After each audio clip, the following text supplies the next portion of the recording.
Hello, I'm PDYX. And I'm AntKeepsGaming, and welcome to Playing It Wrong, the show where we play random online Nintendo games and talk about them.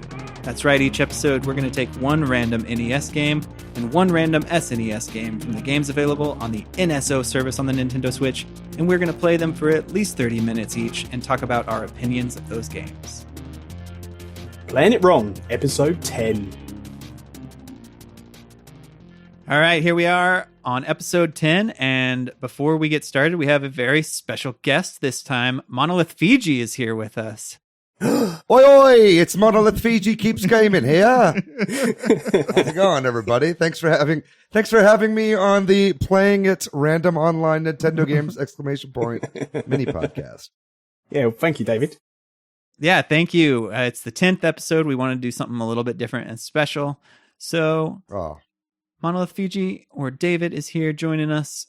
You also played these games this week. Mm-hmm.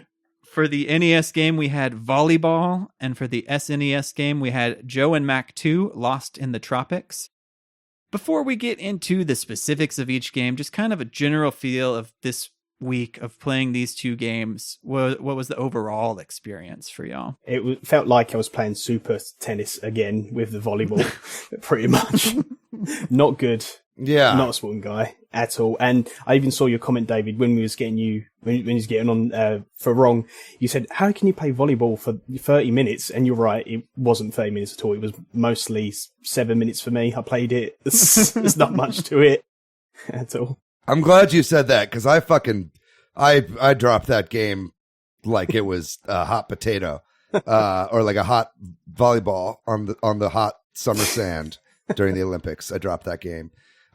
Man, fuck, that was annoying to play. We'll get to more specifics, but I mean, like, definitely this week, I felt, as like an avid fan and listener of y'all's podcast, you guys have good episodes, right? This is definitely a week where it's like, I would never play either of these games if they weren't free on my Switch. You know what I mean? Like, this is like you pick it up for a sec. And I know that there are fans of Joe and Mack 2, Lost in the Tropics. But we'll get to that one as well. But I mean, man, shit, because you guys record ahead of time. And so I'm like, you should have had me on the Pilot Wings episode. That's the one that's coming out. That's the one that's coming out next week. It's the one that's just before this one. Holy smokes, that would have been my show. It's random, David. We can't control it. And yeah, I think for me this week, the general big combining these games, I would call this just disappointing. That was how I felt, because I went into this expecting volleyball to not be that great, and it was worse than that. And I was expecting Joe and Mack 2 to be okay, and I had some thick nostalgia glasses or something, because it was not that great either. Yeah, everybody in the Discord is like, Joe and Mack is amazing. I'm like, what? Are we playing the same shit? Oh, to tell you the truth, I actually had a different experience. I actually quite enjoyed Joe and Mack, to be quite honest. Oh, good. A bit different for me. I find it was all right, but we'll get into that more in a minute if you guys really want. Yeah. So, and for the Pilot Wings episode, David, please don't listen to it. I think I'm going to be off the wrong after that epised. Wow. Spoiler alert. I haven't listened to it yet, but all the listeners would probably have. Yeah. Man. That's a pick up and play game for me. Let's just talk about Pilot Wings this episode. Well, let's dig into the NES game then, volleyball. So this game is from 1987. Well, in 1987 in the US is when it came out, and in Europe as well. 86 in Japan, but so it's a relatively early, in the life of the NES. This is a launch game, right? I don't believe so. I think the NES actually came out in like 85, but it's definitely one of the earlier games, right? Like, it's like those black box sports games. Exactly. Yeah. It was within the first couple of years, but I don't really always have that all handy here, but I do know it was like a little after. But at any rate, let's talk about just how the game works, right? There's single player, 2 player. Like, how right? does like, the game work? Well, like, okay, one thing that threw me off about this is there is zero music in the menu in the intro. I thought my sound was off. Did y'all have that? Did that feel weird to y'all? No, actually. John Lowe even noticed that? I didn't even notice. I think I maybe didn't notice. Isn't there music at the beginning of that game? Maybe I just did have the volume turned down, Patrick. Is there music? I didn't think there was like a little ditty on like the intro screen or whatever. Right. Well, there's music like during the game anyway. There's like, all your options are basically like 1 player and 2 player and like men and women's. You have that's what it is. 1 player men, 1 player women, and 2 player. And when you're 1 player, you have to be the USA. I was fine with that. That's nearest the British you're going to get. So yeah, there was 8 countries, right? And it's kind of an interesting choice. It's like the USA, the USSR, China, and then Cuba, which is interesting. Japan. Tunisia, I thought was an interesting addition. Yeah. Brazil, and then Korea and Tunisia. Yeah, Cuba and Tunisia were kind of the more unusual choices for only 8 countries, but whatever. Well, I thought you had to pick what team you was, and I was like, I want to be USA. That's the closest to British you're going to get. So I was just trying to stick. So I was like, why can't I be USA? And in the end, it was like, no, you're choosing the team you was. Yeah, right. Right. Going against your opponent. Yeah. Yeah. But I went for training mode first. I didn't go single player straight away. Oh, really? How was training mode? I didn't even try that. I didn't notice that. Yeah, training mode. Well, you're all the same color outfits. Let's just say it was 1 point to 12 points. Oh, of course. So you can imagine nothing terrible. That's how it went in the regular mode for me as well. It was just like, I would get 1 goal and be like, hell yeah! And then they would just score like 15 on me in a row. And it just like was... Totally. I could just never tell where the ball was going. Or you know who what you're I mean? controlling. Yeah. Right. Yeah. Because it's kind of... It doesn't... You're either controlling one of 2 clumps of people, it seems. Right? Like on your side. It's foosball-like, right? Kind of like you're controlling at certain times you're controlling like a row of characters, kind of when the other team's serving, and then once the ball's kind of halfway over the net, you kind of control almost like now the rows of people instead of the columns, and it's weird, and it's like and it's not the entire row, it's or whatever. It's just like it is hard to tell who you're gonna move, and I found that really frustrating. It's like you're moving 2/3 of the people. Yeah, and like the power shots as well. You feel like you're gonna get the timing right, and I always miss. You know, with that. Yeah. And at one point, I think I tackled my own team. I'm not even just saying this. Yeah, getting those spikes was really hard.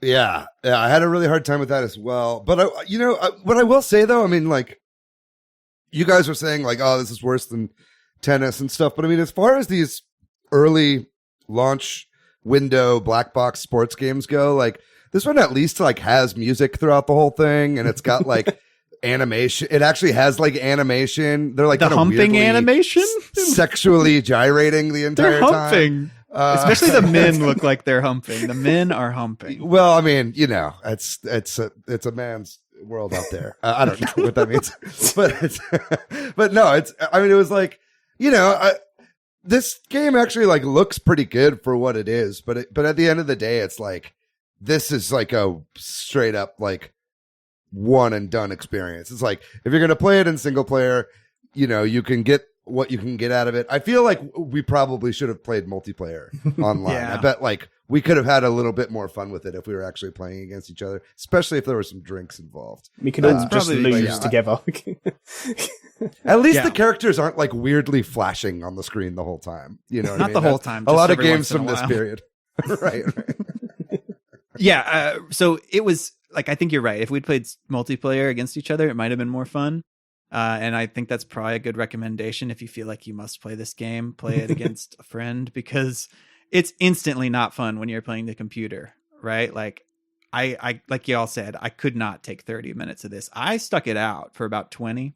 I played 2 whole matches and lost both of them. What a schmuck. I just got shellacked both times. You know what I mean?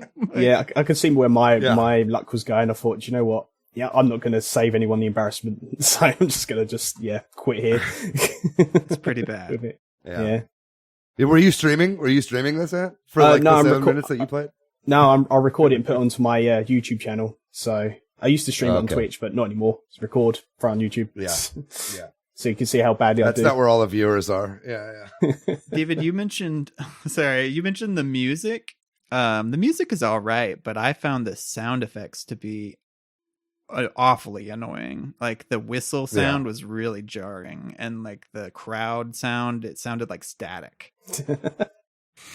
Yeah, that was pretty annoying. Yeah. I was going to say, you're going to find that one person is going to come to the podcast and, how dare you trash this game? This is a beloved game by me. How dare you? Hey, if you're a fucking volleyball stan and you're like really offended at what we're saying, straight up come at me, bro. Like, cause I don't think you exist. I think I could take you is what I'm saying. Like, I don't know that there are any fans. Like, I went on YouTube to like, because I played like 3 minutes of this game and I was like, I'm done. And then I was like, you know what? I'll just pretend like I played for 30 minutes and go on YouTube and watch some like, content about NES volleyball. Guess what? There's none. Okay. There are silent long plays and that's it. There's like nobody talking about this fucking game. So I think we're safe to trash in this game. So that's kind of interesting. So we're like, well, the podcast is like the very first, and my channel is very first to have NES volleyball content. Yeah. No, this is the premier NES volleyball podcast on all of the internet. Yeah, so a lot of these early NES sports games are not great. And I don't, like you said, I don't think there's anybody out there that's like, this is the best volleyball game ever. Because it can't be. I mean, There are better volleyball games on the NES. Yeah. Right, I would imagine. Yeah. I don't know. We've talked about most of the things I wanted to say. I guess we kind of talked about this, but I couldn't spike the ball. But the computer could spike like crazy. I couldn't ever block. I think anytime I blocked, it would just hit the net, and then like they'd get a point. But they would block my spikes whenever I spiked. It was pretty awful experience. Yeah. It's the same with like, because I've never played volleyball. Didn't play many sports growing up, as you can imagine. But I thought if I hit the other side, I get a point. That never happened. But when they hit my side and I didn't get it, they got a point somehow. It just kind of felt a bit unfair. So I didn't know what was going on. So I was just like, cool. So just continue this losing streak. I didn't know what was going on. The fundamentals of the scoring system of volleyball is not the problem for me.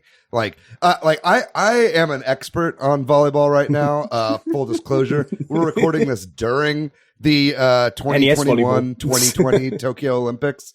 And so it was actually kind of funny. I was playing this game in portable mode while the Olympics were on the TV, and like women's volleyball was happening on screen between the U.S. and Russia, and I was playing women's volleyball between the U.S. and Russia nice. on my Switch. And so the most enjoyment I got out of this game was just pressing buttons and pretending like I was controlling the real people on the TV. You need to put your Joy-Cons on the TV on the sides. Yeah, it's just a massive. That's the Switch Pro right there. Yeah. OLED. Yeah, I think. And correct me if I'm wrong, then David, but in volleyball, isn't it the case that like you get advantage, kind of like you're like if the other side is serving, I don't get a point if I have a successful round, but I get the serve next. Is that right? Oh, okay. Maybe I don't understand volleyball as much as maybe I'm wrong. All right, we're moving on. Is there anything else y'all want to talk about? Is there anything else on volleyball? Move on. Yeah, let's get the hell away from that godforsaken game. I think we already said we don't want people should not play this game, except maybe if they want to get drunk with their friends. That's probably the takeaway here. What we're saying, all sports games are bad. Yeah. All right, so the SNES game, Joe and Mack 2, Lost in the Tropics. This game came out in 1994 in the US and 95 in Europe. Did y'all play this one when y'all were younger? No.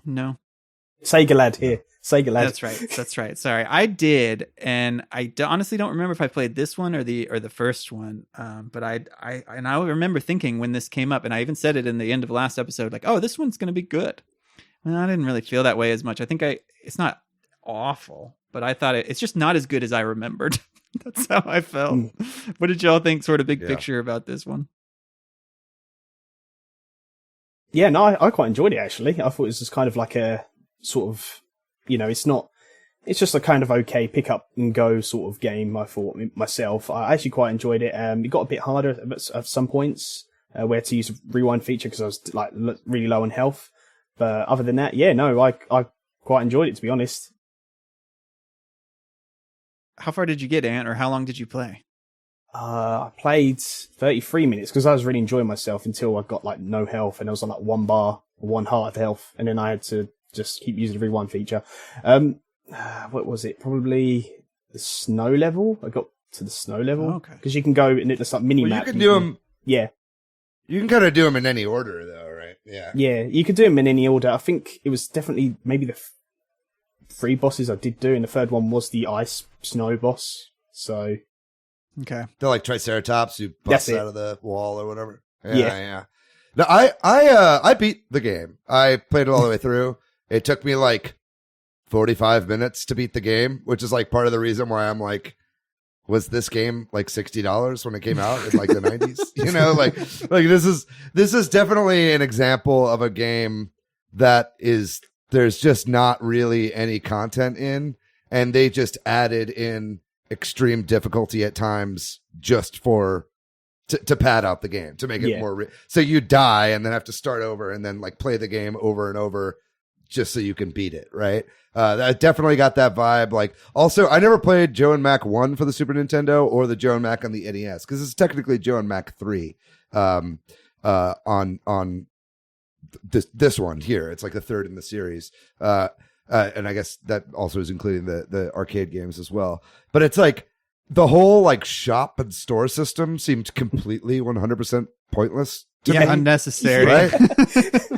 Yeah. Like, I beat the game and I was like, what did I upgrade my house for? Like, what did that do?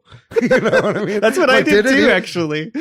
All that spare content you could use for something else. It's just a random village for nothing. And it's not like, and this is one of those like Super Nintendo games that where you beat the game, it just says the end, and then you have to reset the game. Like, it doesn't like go back to the menu. You just have to turn off your Super Nintendo whenever you beat it. So there really is 0 point in the whole village system, except for like buying health in between levels, I suppose. Yeah, and the telescope and why, just why. Yeah. Yeah, there's like a super big perv that lives in this town that just like spies on everyone's homes. I don't know. I don't get it. Yeah, I did not beat it or get as far as you, Ant, but I played for about 30 minutes, and I think I must have gotten to close to where y'all were. I definitely beat at least 2 bosses. 2 gems left I had to get. 2 gems or Chaos Emeralds. Okay. Yeah. How many bosses are there, David? Do you remember roughly? Is it like 5 or something? Well, how many gems are there to get? 6 or 7? 5 or 6. I think it's 7, right? But you like start with one. You start with one, and then you like go into the village and you just talk to the old man. He's like, "Hey, here's a gem," and so he just like gives you one. It's like one of the fucking toads in Mario 64 that are just hanging in the corner, and they're like, "Hey, you want a gem or a fucking star or whatever?" And so like so then there are like 5 levels essentially past that first level with their own bosses, and then you get all the gems, and then there's like an end game. And the end of this game is incredibly disappointing because you like get all the gems and you're like, cool, I'm going to be like powered up. I'm going to get the crown or whatever. Super like, Joe. That's what the fucking, that's the paper thin plot of this game.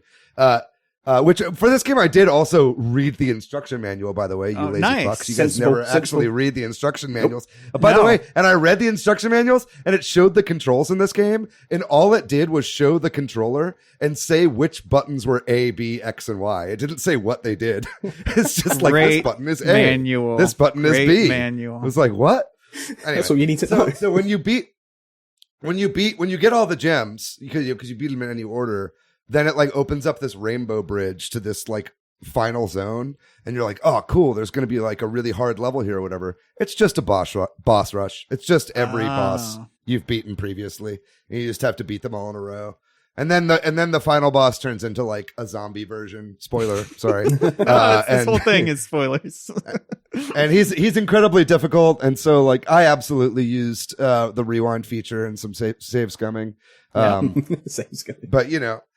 But it's like, I'm not going to like go back and replay this game over and over and over again to learn all the enemy patterns and shit for this show. No. So it's like, I'll do that. And, and in doing that, again, this was like a kind of fun 45 minutes. Yeah. But I just don't understand why it's like regarded as a childhood classic. I agree. The thing when I make notes sometimes for this, and I wrote fun enough, but not as good as I remembered. And I think like when I was a kid, I think this is one of those ones I like rented. You know what I mean? And like, so this is a good rent game. And like, I had a really good experience renting this game. Just an okay sort of game, really. That's how I saw it. Yeah, the standards were just different, right? Like, I don't know. So for me, the what you think about the minecart or the other like dinosaurs that you could ride on? I think that was maybe where the game had a little bit of variation, was kind of interesting. Like, those are the best parts of the game, as far as I'm concerned. I like wasn't whenever on you're very long flying either. on the pterodactyl. Yeah. I wasn't on very long. One hit and then you're off, and then you don't use them again. Yeah, they go away. Right. That was frustrating. Well, that's why I rewound, because I was like, I want to be, this is the most fun I've felt playing this game. I want to be on the thing. Because the thing is, like, it's hard to really like enjoy a game like this, as far as I'm concerned, when Super Mario World came out in 1991, right? And then this came out in 1994. And compared to that game, you just feel like you're trudging through molasses and everything is really clunky and doesn't, the Mario just set such a standard for like ease and flow and just game feel of platforming, right? So going to something like this just feels like really clunky and kind of, That's true. It's just like, there's just not, even like Mega Man, like a Mega Man games like feel so much better to play than this. This just kind of felt like, somebody made this game in Game Builder Garage, That's actually a really interesting point, because like, by the time this game came out, right? Like, yeah, it's not even as fluid as like the original Mario Brothers, or Super Mario Brothers, rather. Yeah. Like, or much less Sonic or something where there's like that speed and stuff like that. Yeah. But so I don't know. I thought it had some interesting mechanics, or at least a little bit of variation, which I think was nice. One of the good things about it. But yeah, everything about it, like was better in my memory. The way it looked, sounded, playing it through, I was like, oh, this is kind of muddy and mucky, and like you said, it's fun enough. Mm-hmm. It had a couple chill songs. Yeah, it's good enough. Yeah. that's my thing. And I guess knowing that it's only 45 minutes to beat, in some ways that's a good thing though, right? Like, I feel like the games on here on this NSO service that you can actually sit down and beat within an hour because of the rewind feature and all that are easier to recommend, or it's easy. It's like, well, you can give it a shot, and if you really want to see through it, it's not that hard to beat it in an hour, I mean, modern day games have got checkpoints and save points, so yeah, that's how I see it. Yeah. And I think that this is another one that I think would have been a lot more fun if I'd played it with one of you guys. Yeah. It is Joe and Mack, not just Joe in the Tropics, Yeah. And so it's like, this definitely feels like that's probably why this game is a little bit more simplistic, it's like, they didn't have, Mario 3 on the NES or Super Mario World or whatever, like moved a little too fast for there to be two characters on screen. Somebody would always get left behind. This is a little bit clunkier. This kind of has arcade roots, right? So it's definitely like, this was sold as a cooperative game, right? And I think we all played it single player, which probably is not the way it's really intended. So I think that, this probably would have been more fun with multiple people. Probably would have been a bit more forgiving too in terms of the difficulty, because you could get kind of backup hits and stuff like that. That's a very good point. I think thank you, Patrick. You and I need to play more of these games together. Yeah. Because I think that's actually going to make a lot of this stuff more enjoyable. It's like, from the perspective of like trying to go and experience these games as a single player person, like, I think a lot of times it's real frustrating and not fun. But like, if you were like with a friend, then you can kind of laugh about it and have a better time, right? Yeah. Like, yeah, except for the ignition factor, except for that game, please. No. But even then, you could just like, just fucking drink every time you see fire. I don't know. But we said apple juice. We don't condone alcoholism or anything like that. Oh, I do. Anyway, yeah. No, I mean, you're right. It's like I feel like pretty much any game, if you play it with somebody else, you can make it fun. It's kind of like again, going back to the Olympics. I've been watching a lot of the Olympics, and it's like there are some sports I just like don't give a fuck about in the Olympics. But if there's like a good story and they show me like the struggles of this athlete going into the game, like I'll be invested, and then all of a sudden I'll be like, oh, okay, this is cool to watch because I know that there are like stakes. I think it's the same with games that have multiplayer options. It's like if you can play them with people, all of a sudden, even if it's a game you wouldn't be interested in, you can have fun as long as you're playing with a friend. Yeah. Well, okay, so we'll wrap this up. Any other thoughts on Volleyball or Joe and Mack? And also, what's your sort of like recommendation for these games? Totally skip, check them out. What do you think? Yeah, Volleyball, totally skip.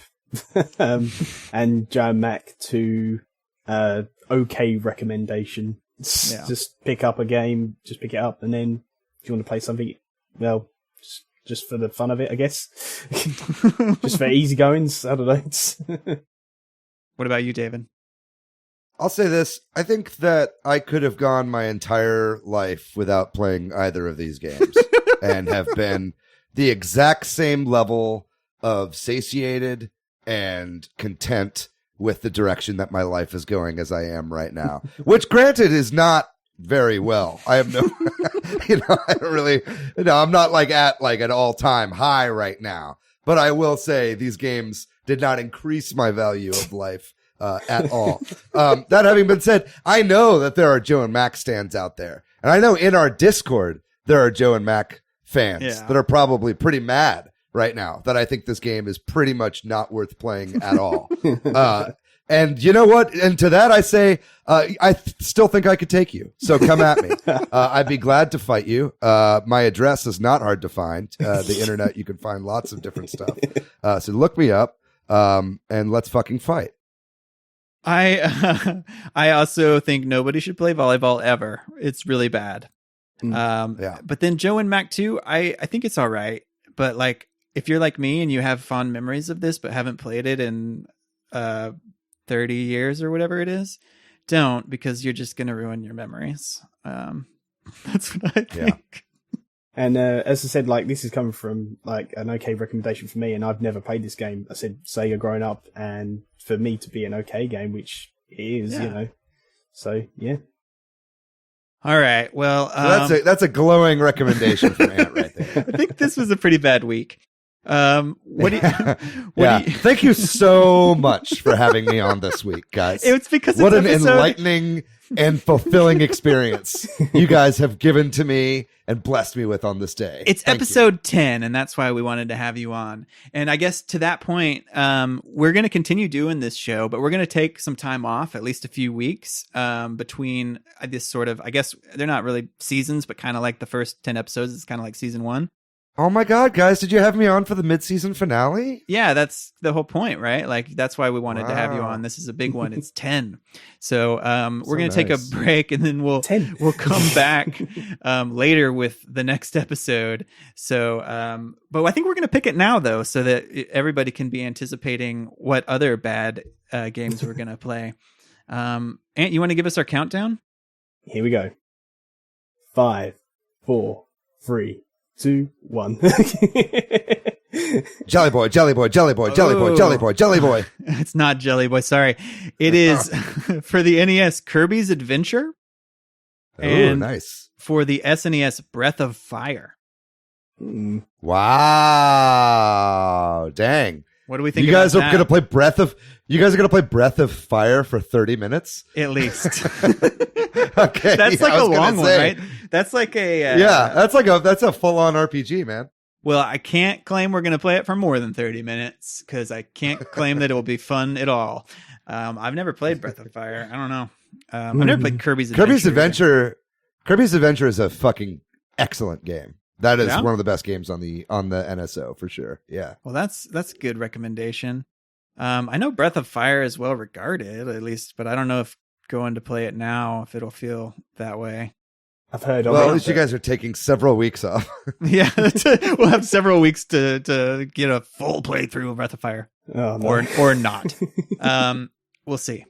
Well, there you go. Thank you so much, David, Monolithfiji, for coming and joining us. Yeah, that's it. Next time, after our break, we'll come back and talk about Kirby's Adventure and Breath of Fire.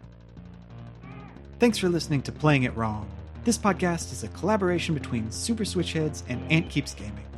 Check out the weekly Super Switchheads podcast, and also check out AntKeepsGaming on YouTube. Our music is provided by Bent Neatly. Thanks again. Bye.